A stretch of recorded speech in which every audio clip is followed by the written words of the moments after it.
Hi. So my paper today is Practical Theology in Crisis, or Practical Theologians Going Wild, as an alternative title. So hello again. It's wonderful to be back, even if virtually. It seems, as they say, that we can't quite seem to quit each other. And much like a wayward child wandering the world, I can't help but always find myself returning home to the motherland. Accordingly, I want to thank Doctors Sarah Lane Ritchie and Tripp Fuller for allowing me to participate in this very timely and absolutely needed event. I also want to thank you two for putting forth the proposal for theologians to have a space to talk about what is going on around us. If ever a time we needed to gather together and hear diverse perspectives on the, to be quite frank, trash fire that is 2020, it's now. It seems like only yesterday that I was giving a plenary talk to your LGBTQIA Student Alliance at New College in February of this year. In just a month's time after that talk, the whole world would be forever different, but we didn't know it then. I'm not sure I had one conversation about the virus during that trip. It was all handshakes and hugs, laughter and breaking of bread, and drinking of wine, obviously. A few weeks later, I headed back over the ocean to Northern Ireland to lead a trip on peacebuilding and reconciliation with a group of students from Queen's University, Charlotte. We used hand wipes and we washed our plane seats down, but we did all the touristy stuff. And then we returned home, and the slow march of time towards the end of the semester was brought to a screeching halt. And those dinners and drinks in your fair city, and my gatherings of planning meetings for Northern Ireland and the Queen City of Charlotte, North Carolina, seems years past. Now, those of you who know me personally know that I'm hardly someone who admits defeat, if ever. I blame it on the years of playing high school sports and for supporting the Atlanta Falcons, the Georgia Bulldogs, and the Atlanta Braves, who break my heart on a regular basis, and yet who I continue to support. Never forget Super Bowl 51. However, in this current crisis, and indeed as protests are raging in my home state of Georgia and my adopted city of Charlotte, I feel ever so slightly defeated. Even as I sat down to write this paper, I could feel the quarantine fatigue setting in. I blamed it on the fact that this was due on the same day as $1 million Lilly grant that I was putting forward, or the fact my cats are waking me up at 5 a.m. every morning for some reason, or the fact that until now I had no desk because I had to give my desk to my IT husband, who apparently needed 6 monitors in order to do his job. And so I tried to convince myself I was Truman Capote and could write great works from my bed. It didn't work out. But in all honesty, the fatigue is really the quarantine and being left in our own thoughts. It's not having time demarcated. It's days fading into nights and weeks into months. It's missing family and friends and missing the framework that set our lives and our mental health into a rhythm that is pleasing. And as a practical theologian, I'd be amiss to say if you're struggling with this virus, the isolation, the sickness, and even the death, I hear you. Or if you're mourning the racism that exists in your home country, I see you. Or if you feel like the leadership you are forced to follow does not speak for you, I'm giving you a virtual hug. You're not alone, and my prayer is that this conference offers you some sense of structure and perhaps some sense of relief, or in my paper's case, a sense of calling to justice. We are all with you, trust me. The weariness of this time is a real thing, and so I'm very grateful for you being here. And I'm also very grateful that the organizers, Sarah Lane Ritchie and Tripp Fuller, put forth the effort that is so hard to find in these times to make this very important conference happen.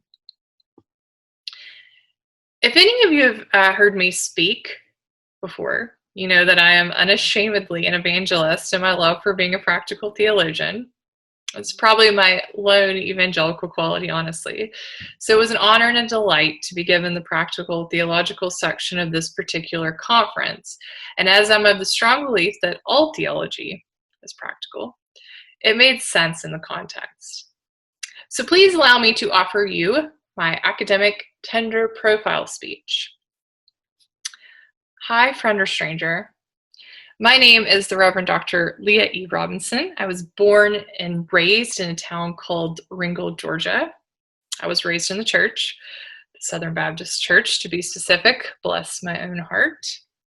I went to school for religion and undergraduate, and then on to seminary at Mercer University in Atlanta. I'm also an ordained minister in the Christian Church, Disciples of Christ. I'm currently Associate Professor of Religion at Pfeiffer University in Charlotte, North Carolina. I'm a native Georgian, the state, not the country, and I studied for my PhD in Practical Theology at the University of Edinburgh. Woo, woo.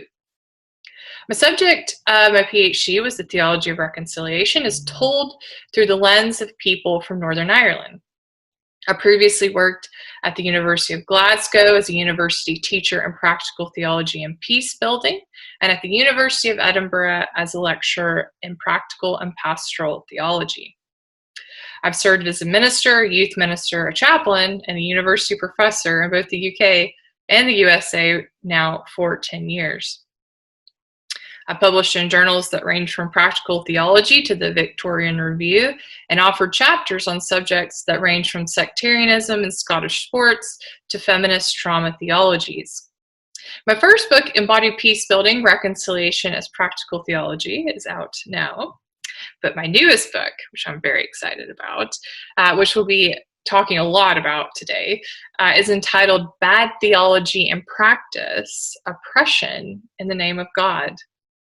And it's going to be out with SCM Press in 2022, which seems very far right now. So watch this space. I like cats, wine, good conversation, my Scottish husband. Oh, and I'm a registered Democrat. So needless to say, I'm having a really great time these past few years. So with all that greeting and formality and ego boosting out of the way, what does practical theology have to do with the crisis at hand? Well, in my home country of the USA, we are currently suffering many crises, far too many for this paper. I'm going to stick with the coronavirus health crisis as my subject, though please do send thoughts to our country. I can hear the police helicopter circling Charlotte at the minute as protests against the murder of George Floyd continue. I thought of all the many ways I could present my paper today. Practical theology has in the US been associated with ministerial studies, but we know in the academy that practical theology goes far beyond that. It encompasses all theology. It is theology in the world. The arms and legs of theology, embodied theology, but that term can have its own issues related to inclusivity. So my definition for this paper, because when I look in my mind's eye for even a moment, all I can see is George Floyd's picture, I'm going to say that practical theology is theology that is breathed. For as long as we have the privilege of breath, practical theology is incarnated in this world, whether that is spoken word or written word or theology enacted. Come on, Live Theology Group, we should be joining forces. I'm going to keep saying that. Anyway, as a result of practical theology being this big umbrella of theological disciplines, I could have looked at all the ways that theology interplays with human life. Health, science, tech, politics, public sphere, worship, and now online worship. But instead I chose to follow my research. I have for many years been wrestling with the idea of naming theology that is oppressive or damaging as bad theology. I was scared to do that because it comes with so many debates about criteria and conclusions and definitions of bad and good, which are so subjective in their terminology. So I put it on a shelf for a while. But in the past few years, it's come down again. And as I contemplated how I was going to frame this paper, the following news story popped up into my feed from a minister named the Reverend William H. Lamar IV. pastor of the Metropolitan African Methodist Episcopal Church in Washington, D.C. The title read, quote, William H. Lamar IV. It's not just the coronavirus. Bad theology is killing us. End quote. I will go into what Lamar says about all of this, but before even reading it, I realized how brave it was to name your article in such a way.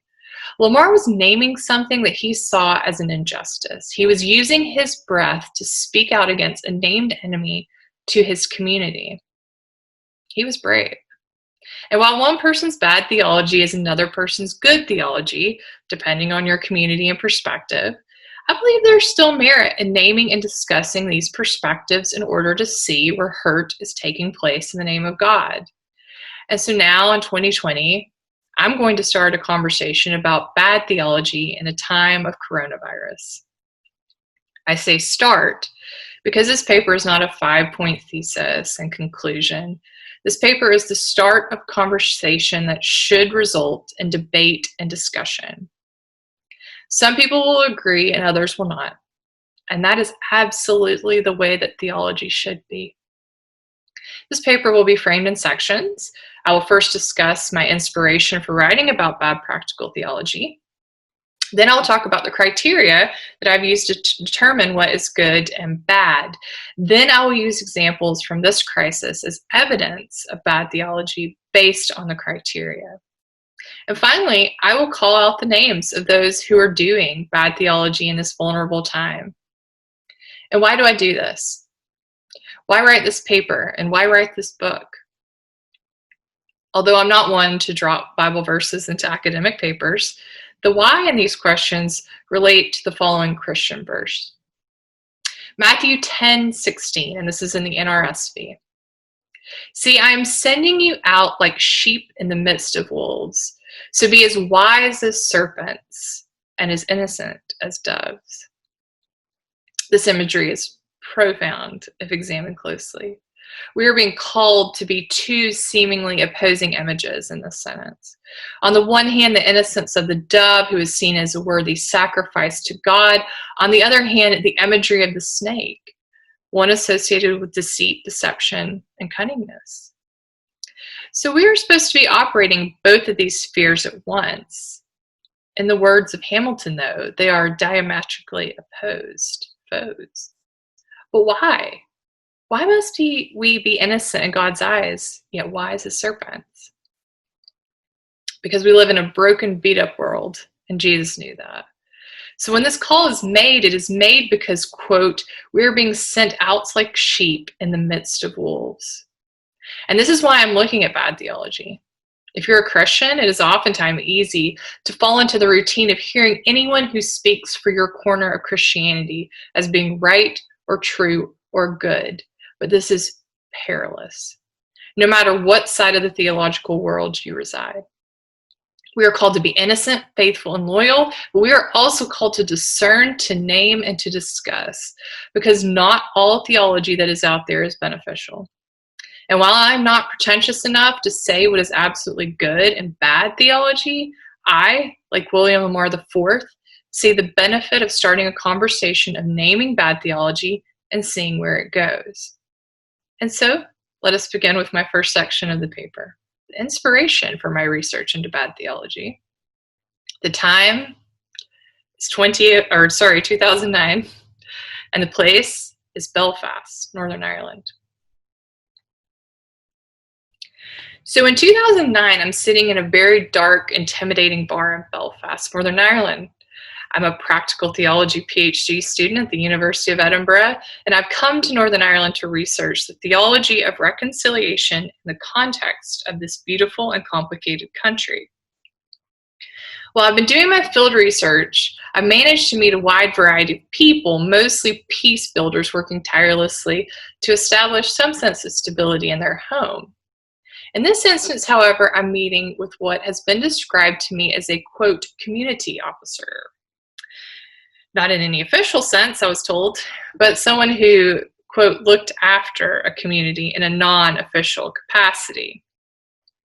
I come into contact with people like this as Northern Ireland's divisions mean that neither side particularly trust the police to protect them. This officer had heard that I'd been around asking people in the neighborhood questions, and he wants to meet and chat. And the invitation makes it seem quite clear that there is little choice in the matter. As I sit waiting in the bar for the officer, I find myself suddenly surrounded by a large entourage. The officer sits down next to me and offers a hand. I introduce myself as a researcher, as a minister, and as someone interested in theology. The room visibly relaxes. If I'm a minister, then I am not on the other side. My officer proceeds to spend the next hour and a half telling me about his own personal theology. He does not outwardly admit to killing anyone, but he hints. And as he expounds upon his understanding of the Bible, his belief system, his favorite theologians, I realize that this man has an incredibly complex and well thought out theological understanding. This is not someone who has simply strung together various Bible texts or biblical texts to confirm his practical actions. He is not quoting paramilitary rhetoric. He is quoting well-respected theologians. He could have been transplanted into a research seminar at any higher education institution. But instead, he is discussing how his faith confirmed his actions, which included violence, prejudice, and perhaps murder. It's not a new idea that religion and violence are connected. At Edinburgh University, I taught a class called Religion, Violence, and Peacebuilding, which looks at how religion has influenced both practices of violence and peace. I'm currently writing a chapter for the upcoming Wiley-Blackwell Companion to Religion and Peace, but at the same time, I'm actively referencing the Blackwell Companion to Religion and Violence for this paper. A visible common thing with these texts is the word religion. The perspective on religion and violence or peace building is viewed through a historical or sociological lens. So when scholars speak of religion as violence, it is from studying various instances in which those within a religion have acted in a way that reflects religiously motivated violence. The criteria for this type of violence as religious varies, but in general, there are connections between the violence in a sacred text or an interpretation of the text or a religious community leader's influence on a particular person or group.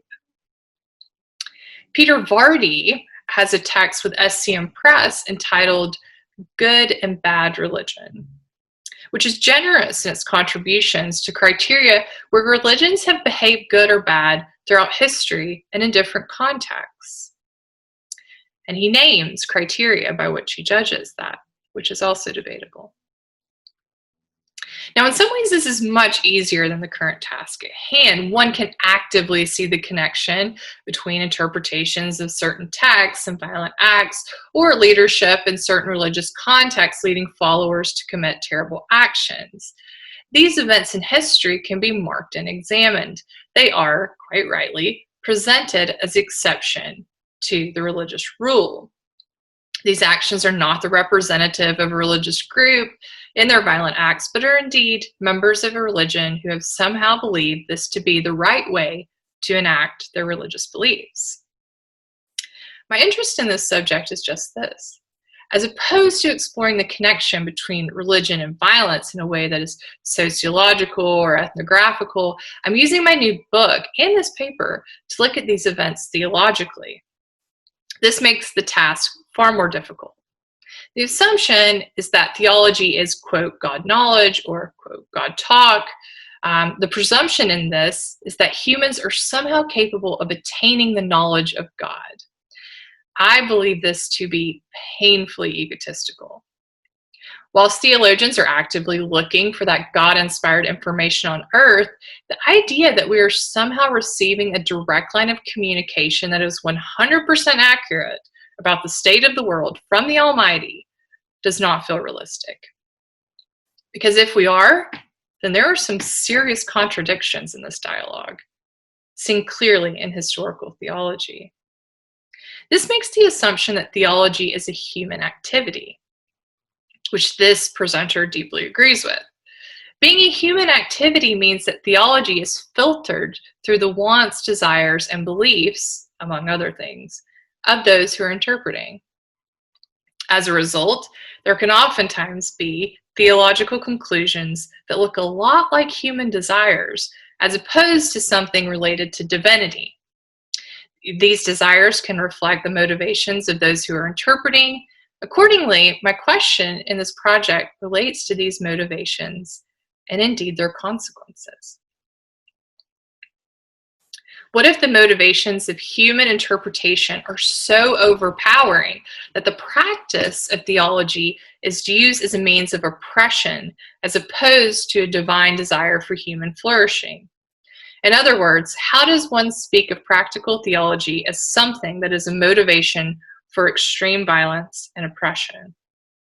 The fields of systematic, historical, philosophical theology have long strived to locate and collate ideas related to the divine. They've also looked to take these themes and create understandable resources for use within the academy and also ministry. While these areas are important to practical theology, scholars in the field have been far more interested in what happens to these resources once they are enacted, and perhaps more importantly, translated in the world. The how, what, why, and where of theology is the core of the discipline. As a result, the field of practical theology has long offered an opportunity for researchers to analyze theology from a qualitative point of view. Practical theologians have long embraced Robert Schreider and Stephen Bevan's view that theology is contextual. As Robert Bevans asserts, all theology is contextual theology. Specifically, Bevans argues that contextual theology is practical theology. This is an idea that will serve as a central theological claim within this paper. My argument is that Christians throughout the world must recognize that theology can be contextually corrupted. Theology is a human endeavor as well as a God-given gift. However, sometimes the tilt in theological interpretations and consequent actions based on that theology are more about the human context of the person or persons and what they believe God is saying than what God is saying in the world. This paper will argue that the human construction of God is a practical theological task, and also that this construction can lead to good and bad practical theology. In the following section, I'll talk about some, in all caps, criteria of bad theology. But there will inevitably be more that can be added or removed. I'll leave this task of exploring further examples of bad practical theology to those who come after me in our discussions, or indeed in the years following, or perhaps to some mystical sabbatical that lies in my most imaginative of minds. All that to say, I do hope that I've opened the conversation up for this type of research to occur, as well as offered criteria by which further scholars can discuss good and bad practical theology on a global scale. This is the hope. Not to say this is absolutely how we define bad practical theology, and here's how it absolutely works in all contexts. I put forth an idea and some examples where I use the idea. I want to offer tools for students and scholars to play around with these different scenarios. See how they work in different contexts, see how they don't. Agree with me? Disagree. But by all means, dear friends, please keep this conversation going in the ways you see fit, especially as we apply these criteria to the current health crisis and the theological responses to coronavirus. And if you're having a hard time imagining an example of this bad theology, let me offer one by way of my current research into the theology of the KKK, which uses a human-centered distortion of the theology of providence. What I'm going to be reading to you is actually from a handbook, and it's called The Creed of the Ku Klux Klan. We, the members of the Ku Klux Klan, hold the following ideals to be truth beyond gainsaying, established by God, confirmed by the words of Jesus Christ, and born out of the history of man. Namely, that there is an elect that is especially gifted, bearing the inheritance of heaven, coming from above to establish God's kingdom on earth, who, like a branch engrafted in the Godhead of Christ, bears fruit for the altar of eternity, of which no other race can attest. Also, that this elect is the white man, who from ancient times has been called Aryan, meaning noble one, and that as members of this supreme race, it is our blessed duty to be honorable before all men and chivalrous to all women, and to follow our Lord God, who came to gather the lost sheep back into our Father's fold. Though we dispose our satanic adversaries with a consuming vengeance, let us nonetheless remember our first love, our Father and his sons and daughters, the members of our race, for we are members in the body of Christ, his living church and holy shrine that guards the priceless wisdom, Christ in you, the hope and glory. And let me tell you, it continues. So, theology. Bad theology. But theology nonetheless. A distortion of ideas related to providence and election. So part 2, some definitions and criteria. As we come to the end of the first section of this paper, I want to bring together the methodological aspects of this research. First and foremost, this paper, and indeed my upcoming book, situates itself under the umbrella of practical theology. The methodology is firmly a practical theology endeavor, and as a result, I'll be incorporating practical theological research methods to examine the subject at hand. Now, some people might say, what is your definition of practical theology? Keeping this in mind, I hold that definitions can be fluid based on the project at hand, but I do have some criteria for practical theology. 1,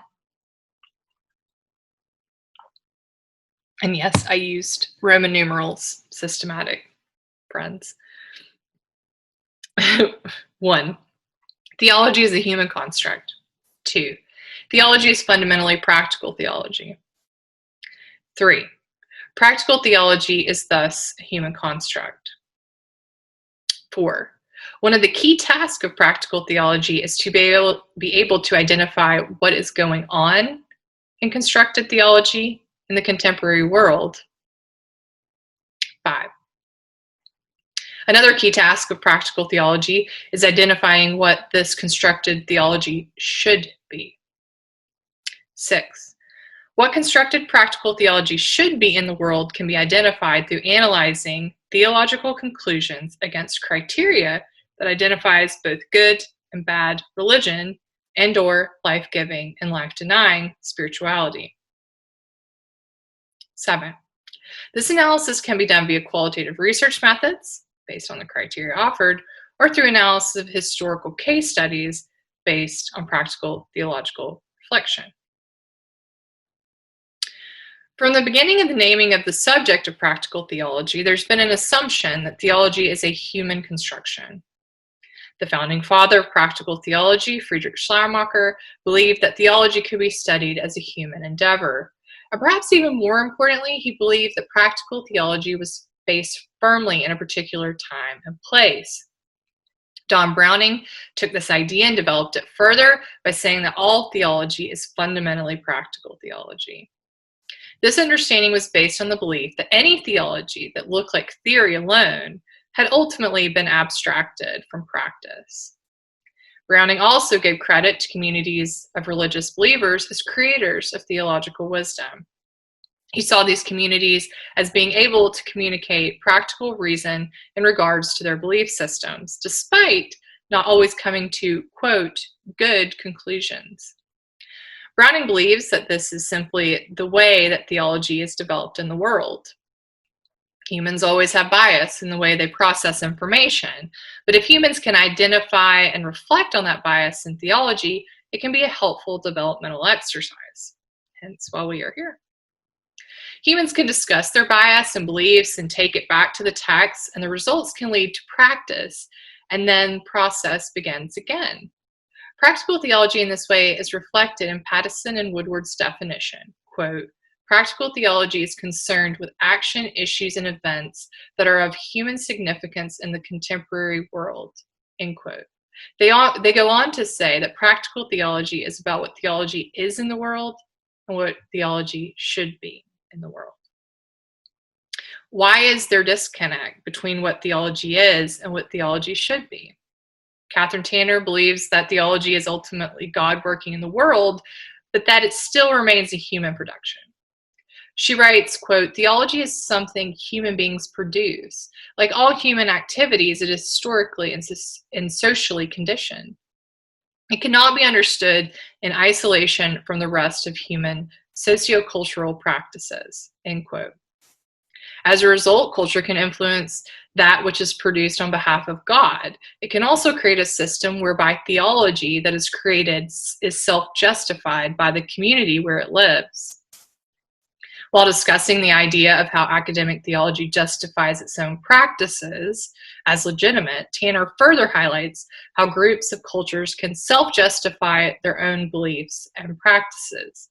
She states, quote, "Theology projects onto the object studies what its own procedures of investigation require, a coherent whole. The method of studying itself thereby validates the conclusions of the theologian while disqualifying the people and practices it studies from posing a challenge to those conclusions." Tanner believes that no one is immune to this type of self-justifying. Even you and I in this conference, dear friend, which could lead us to the shrug and then to say, well, then what is the point of all of this, Leah? Tanner suggests that we should never stop inquiring into our position and self-justification of theology, and there must be reflection on areas of Christianity that seem to, quote, conflict, and that there may be a need for theologians to engage in, quote, theological investigation. When it comes to reconciling certain aspects of Christian practice with one's Christian beliefs. Another key theological friend of this paper is Gordon Kaufman.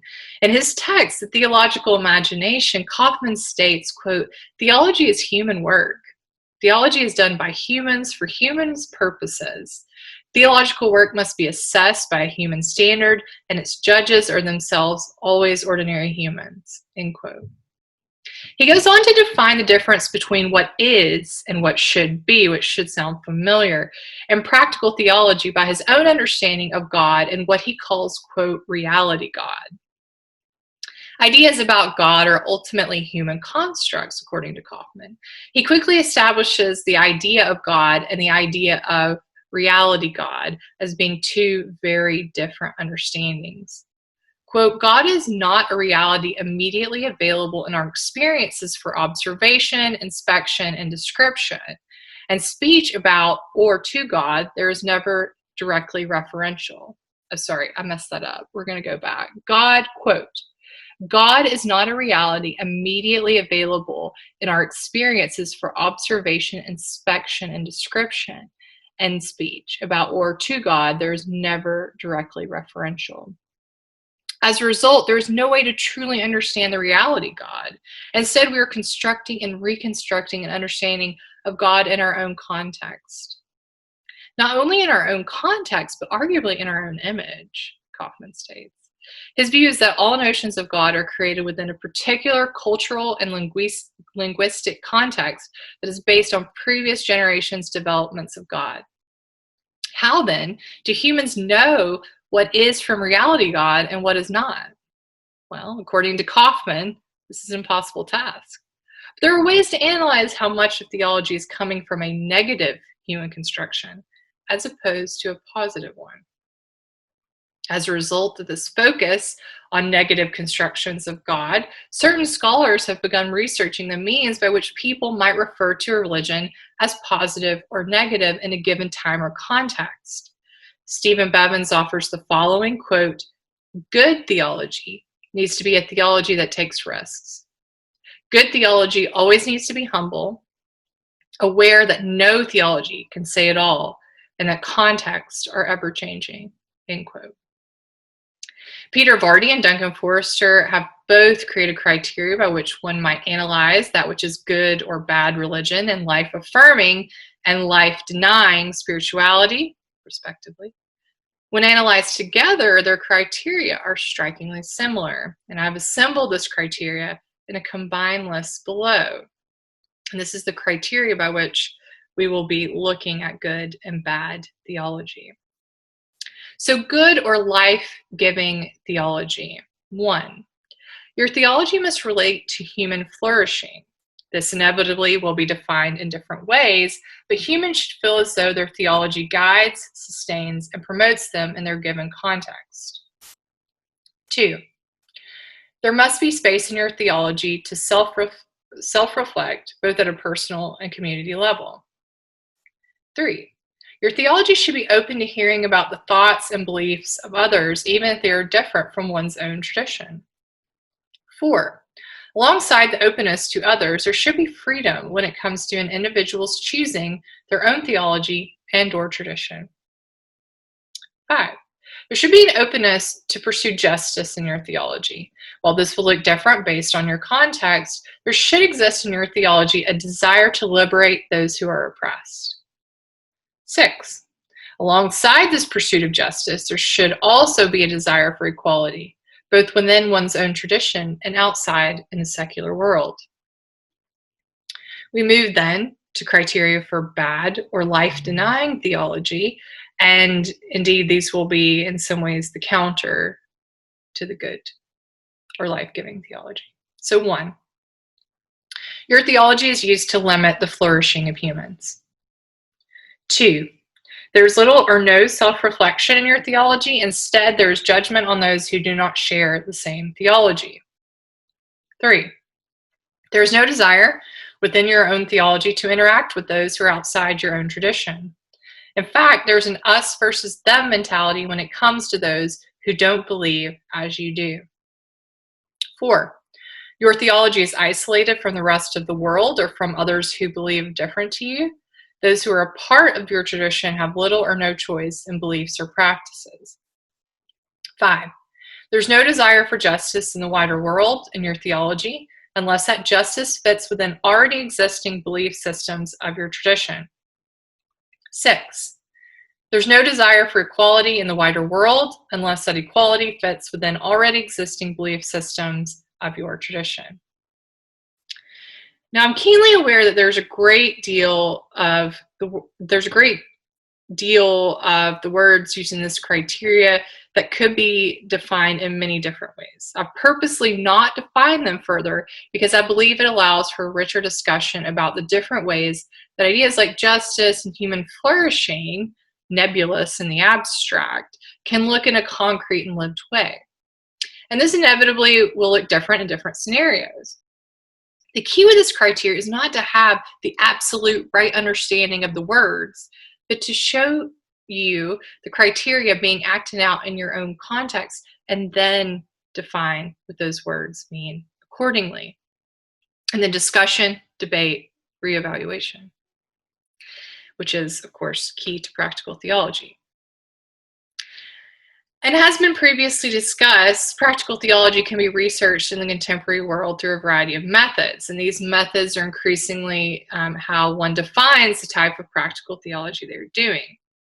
If we're looking to distinguish practical theology as good or bad, the use of these criterion is the start of this analysis. One means of doing research this way is by undertaking qualitative research in order to observe or interview people who are doing practical theology in a given context. So my interactions with the gentleman from Northern Ireland would be an example of that. Another means of analyzing good or bad practical theology is by looking at historical examples. Much like the theology of providence in the KKK text, there's oftentimes historical theology that has been manipulated through the lens of oppression to fit a certain time and place. Systematic ideas like theology of creation, of God, of election, or of providence. So in the next section, we're going to look at some current examples that are living themselves out in the world of coronavirus. And I task you with looking at the criteria of good and bad theology to see where they sit. I also ask you to offer comments on what you would add and take away from this list. Remember, this is not hard and fast criteria, but instead fluid ideas that need testing, retesting, conversation, and evaluation. So remember William H. Lamar IV. Now, what was he talking about in terms of bad theology that is killing alongside coronavirus? Part 3, case studies.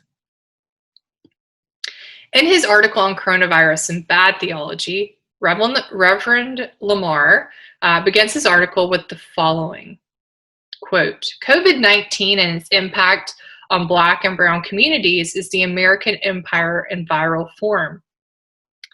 There comes a time when being nice is the worst kind of violence.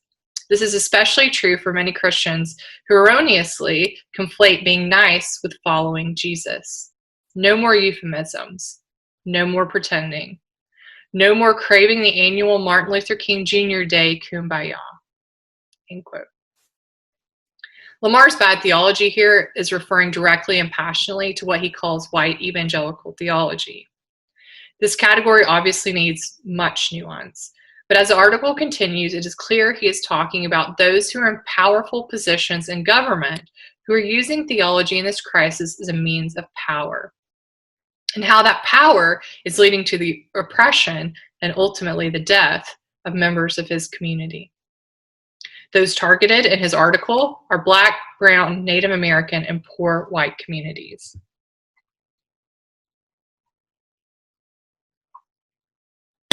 When Lamar discusses this bad theology, he offers the following, quote, what kind of God talk makes possible a refusal to provide the universal health care that may have mitigated this crisis? What kind of God talk makes people a refusal to invest the money necessary to end homelessness? What kind of God talk makes possible the racializing of criminality and poverty? What kind of God talk gives political power to science-denying policymakers? End quote. In this article, it's clear that Lamar sees bad theology as coming from the top down, as limiting resources for those who need it most. In the criteria provided, he is accusing those in power, and specifically those in the current political system who claim Christianity as limiting human flourishing, criteria 1, and ultimately killing those who are without power and who are marginalized. He's also accusing said politicians of using race and economics to create an us versus them mentality when it comes to life-giving services. This is clearly criteria number 3. No desire to interact with those who are outside your own community. This also feeds into criteria 6, which looks at equality as a vital part of a good theology. Lamar mirrors this criteria in his conclusion of his article with this powerful line, quote, this bad theology of who belongs and who does not, of who is worthy and who is not, has the blood of my parishioners on its hands, end quote. It could be further argued that politicians' theologies that he speaks of in terms of not desiring justice, criteria 6 could be an option. But ultimately, Reverend Lamar's crux is criteria number 3, the lack of desire to interact with those outside your community, as well as creating an us versus them mentality. By using this criteria in one's theology, there's a trickle-down effect that Lamar is quick to point out. Because of the bad theology at the top and the lack of desire to interact with other communities other than one's own, there's little sympathy for those who are suffering from this virus at the margins. Even worse, in Lamar's eyes, there seems to be such an us versus them mentality that there is little acknowledgement that this suffering is even occurring at all. Lamar references that this theology is a bad theological conclusion of the Puritans' view on providence and election. Us versus them is ingrained in the fabric of American beginnings, according to Lamar. This is bad theology operating in a political system, and people are dying as a result. From the Native Americans to the slave trade, Lamar sees this bad theology as poisoning society at large. He does not simply call out the bad theology, but in addition, he calls people to operate good theology instead. He asks those in power to stop with the, quote, race-baiting, xenophobic politics and the economic policies that have destroyed wages and benefits, and to ultimately, quote, break ranks with the politics that is clearly nourished by white supremacy, end quote. Ultimately, Lamar contends, this bad theology that is causing a lack of human flourishing in so many areas has, quote, no Christianity in it. This illustrates one of the key reasons that calling out bad theology is helpful. It can be insightful, it can break us out of our echo chambers, and it can also call those in power to be reflective and to do things differently. And if, and only if, there's a collection of voices who call those Christians in power to be accountable. Moving to a different example, one of the biggest cultural debates in the USA at the moment is the question of attending church, as well as conversations about rights and the Constitution. Ultimately, the states have regulated gatherings, and this has left those who are Christian to feel as though they're being forced to not practice their religion. I should say some Christians, not all Christians. This, of course, is related directly to the spread of the virus, but some public religious figures have used this to further the us versus them mentality. And this is ultimately resulting in deaths. My colleague recently sent me an article from the Washington Post with this text. Isn't this your hometown? The article was indeed about my tiny, tiny Appalachian town in North Georgia, Ringgold, Georgia. Georgia's not fared well in this current situation, due much to a completely inept governor. However, this article was about a church that had gone back to in-person services as soon as they were allowed on April 26th. Parishioners wore masks and they social distanced. They did not shake hands and they did not hug. Despite that, one of the church members was confirmed to have coronavirus last week. By last Wednesday, there were 3 cases linked to the church. The story continues far beyond the realm of my tiny, tiny town. As I dug deeper, I began to see that this virus has transcended politics and moved into an us versus them mentality in a more religious way. This time, the us versus them is theology versus science, which is not a new argument. While it's quite easy in these cases to make large generalizations about theologies, political parties, or indeed categorizations, as mentioned above, with the very diverse labeling of white evangelicalism, I've decided to look at individuals and their bad theology as it relates to the science versus theology debates in the USA at the moment. Do you remember Jim Bakker? If you're an American, you probably do. If not, be very glad. Jim Bakker and his wife, Tammy Faye, were some of the first real starts when it came to televangelism. In the 1980s, you had a surge in evangelists who were preaching and teaching from their recording studios to the homes of Americans everywhere. Their message was clear. God would reward the faithful, especially faithful donations, with blessings in the form of material possessions. These preachers became incredibly popular and had millions of viewers that tuned in. Televangelists became millionaires, while those who believed that they would receive blessings for their tithes became poorer. The theology of the prosperity gospel in itself is worthy of analysis in the bad theology criteria. Human flourishing, nope. Self-reflection, heck no. Justice, eye roll. Equality, based on the planes that the evangelists had, I'm guessing not. But the consumer push in the 1980s meant that this message proved popular with listeners. Bakker was initially a huge proponent of the prosperity gospel as he worked his magic on camera to make people believe they were donating to the kingdom of heaven on earth. One such quote, and I can assure you there are many, from Bakker stated, quote, "When you want a new car, just claim it. And be sure to specify what options and what color you want too," end quote. Alongside his wife, Tammy, Jim Bakker used his Praise the Lord broadcast to ask for exuberant amounts of money from listeners, claiming that they would not be able to continue the broadcast without, for example, $10,000 a month. In contrast to the reality of the situation, it is estimated that Praise the Lord was grossing more than $100 million a year. Needless to say, the Bakkers lived in luxury. Eventually, they were charged with embezzlement and multiple counts of fraud. Bakker famously stated in this time that, quote, God has a special math that doesn't have anything to do with mathematical system of the world, end quote. The federal government sadly disagreed with that. Baker's final blow was his alleged rape of 21-year-old Jessica Hahn. Ultimately, Baker was found guilty on 23 counts of fraud and sentenced to 45 years in prison. He ultimately was released early, and you'd think would no longer be on our screens because people have memories. But in theology, we know better. Important theologians continue to get read and cited despite their misdeeds being exposed. Hello, Yoder, anyone? His bad theology continues as if previous offenses aren't enough. Jim Baker's now turning his theology to the coronavirus. And please, if you've not seen the video of him and his product, please do go watch it for further confirmation of this story.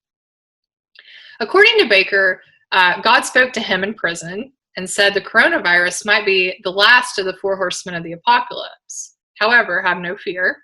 Jim Baker has a cure via a bottle of liquid that has been dubbed the, quote, silver solution. For $80, you can have a bottle of silver solution yourself. According to Baker, this solution is from God, and he wants people to be prepared. People should buy the silver solution and ingest it in any way possible, and much of it, which makes sense at $80 pop. Promptly, upon airing the silver solution show, the state of Missouri sued Jim Baker for these claims. Doctors stated they were unsubstantiated, as the, quote, doctor who appeared on the show with Baker said the silver solution actually had never really been tested on this strand of the coronavirus. A further story in this realm is the Reverend Tony Spell in Baton Rouge, Louisiana. Spell is quoted as saying that he will not abide by the rules about numbers at gatherings and will have services as normal. He believes that the virus is, quote, politically motivated. Further, Spell claimed that the church was a, quote, hospital where, quote, anointed handkerchiefs had the ability to heal people of multiple diseases and protect them from the coronavirus. He is quoted as saying, our church is a hospital where the sick can come and get healing. Cancers are healed here. People are healed of HIV in these services. And we believe that tonight we're also going to pass out anointed handkerchiefs to people who have a fear, who may have a sickness. And we believe that when those anointed handkerchiefs go, the healing virtue is going to go with them as well. This time of us versus them, or in the case of Jim Baker and Tony Spell, theology versus science, fits into the criteria for bad theology. They're limiting human flourishing, criteria 1, by putting lives and finances at risk because of their theological views on the healing powers of objects. There's little to no self-reflection in their theology, criteria 2, as they are fully convinced their actions are merited. While one might hold to the healing theological understandings of their church, the idea that no one is even thinking about the consequences of a non-healing reality has put the whole community at risk of sickness and death. There's certainly an us versus them mentality. And in the case of Spell, there's even a view that the virus itself is related to the other in politics and is a hoax. Criteria 4 says that your tradition or theology is isolating you from the rest of the world. In the case of Spell and Baker, their disregard for scientists' recommendations puts them and the Christian communities that they serve at odds with governmental and scientific protocol. People are being forced to choose between God's power and ability to heal and the law of the land that is also trying, we hope, to keep people from getting sick. You might be saying, what's the harm in letting these ministers preach to those who believe in these particular healing denominations? The USA has freedom of religion. Is all this just bad theology because you don't believe in it? That seems a little bit harsh. And this is the point. There's absolutely no problem inherently with believing your own particular theology, but these bad theologies have consequences. Relatives and friends have lost their entire retirements to televangelists hawking products, and they lost that money because they believe their promises to be true. In South Korea, Christian sect leader Pastor Lee Man-hee taught his parishioners that being sick is a sin. And he continued to encourage his congregation to meet together in packed services, even if they were sick. Around 60% of the 8,413 cases reported in March were believed to have come from this church.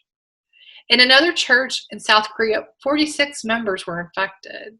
A result, it is believed, by members lining up to be sprayed with salt water in the belief that it was a cure for the virus.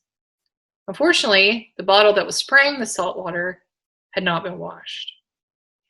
And while you might blame denominations or categorize these churches or televangelists in general terms, it's important to look at these people as specific bringers of theology, which is why I'm naming these specific ministers. The leadership in these congregations need to be named, and their theological conclusions need to be debated.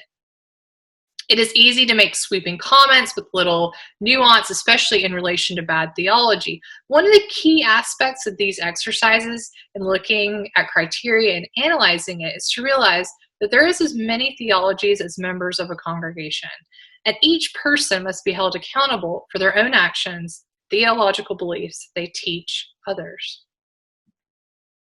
So those are a few examples. Look for more. Let's talk. I welcome discussion, especially at this time. And I would love to hear any new criteria or indeed any new examples that might come along during this time period.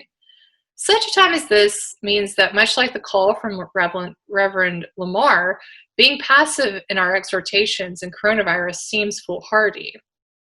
As a theologian, I don't mind being wrong at all. My ego as an academic has been through the ringer and back. I will not debate you in a seminar room until I've converted you to my point. And I'm certainly not one of those theologians who place my bets on one theologian as the end-all be-all. These are all painfully human activities related more to ego than to the divine. I don't mind being wrong, but what I can't handle is being too late.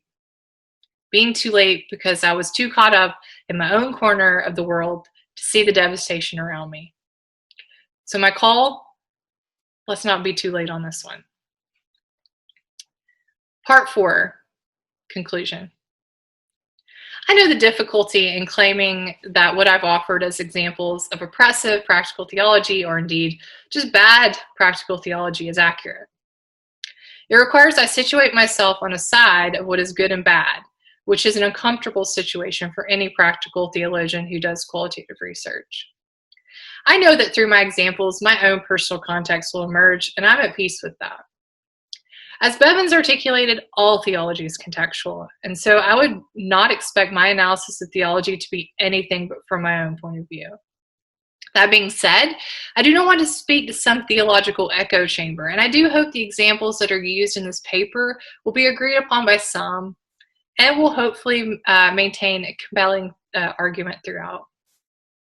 My overarching foundation throughout this paper is that practical theology is both the action of human construction as well as the product of human construction. As a result, it is overwhelmingly possible that both the product and the action of practical theology can be bad. Bad in my context is related to injustice and oppression as a clarification. Again, defined by my own context. Practical theology is not written in an eschatological utopia. It is written in the very, very real, concrete, very oppressive world in which humans live. This world has influenced theology throughout time, and it continues to influence theology today. This influence is not always life-affirming. It is oftentimes life-denying, and it is the duty of the practical theologian to be able to discern when life-denying theology is taking place, even if it is taking place within one's own familiar theological circle. The danger in this is obvious. The idea of a theological witch hunt is very real and very historical.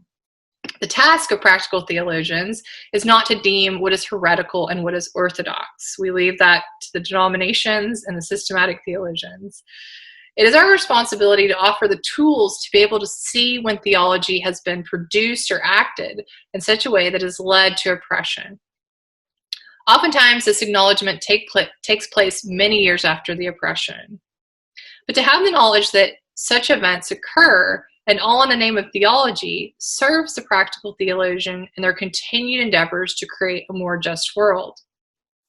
As Mary McClintock Fulkerson offers, quote, however, the failure to encounter, explore, and be challenged by realities that expose the messy, risky, dangerous, horrific, and wonderful elements of our world is a highly problematic way to avoid or protect ourselves. Our production of theology, then, is as much lived theology, constituted by the messiness of life, as it is the lived faith and theology of those we consider ordinary believers. If we can learn to recognize that theology is potentially bad and openly name it and discuss it as such, then it's possible that we might be able to be a source of liberation in the world. Not just in regards to oppression, but in regards to theology itself. A theological friend of this project that's been mentioned, Gordon Kaufman, offers similar ideas and beliefs about this type of research and its importance. Quote, it is right and proper, therefore, that the theologians and others should be continually engaging in examining and re-examining received ideas of God.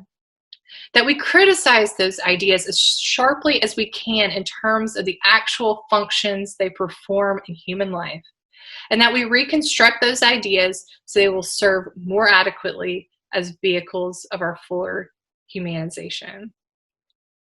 Is this re-examining of theology in the hopes of naming and learning from bad practical theology at best, subjective at best and idealistic at worst?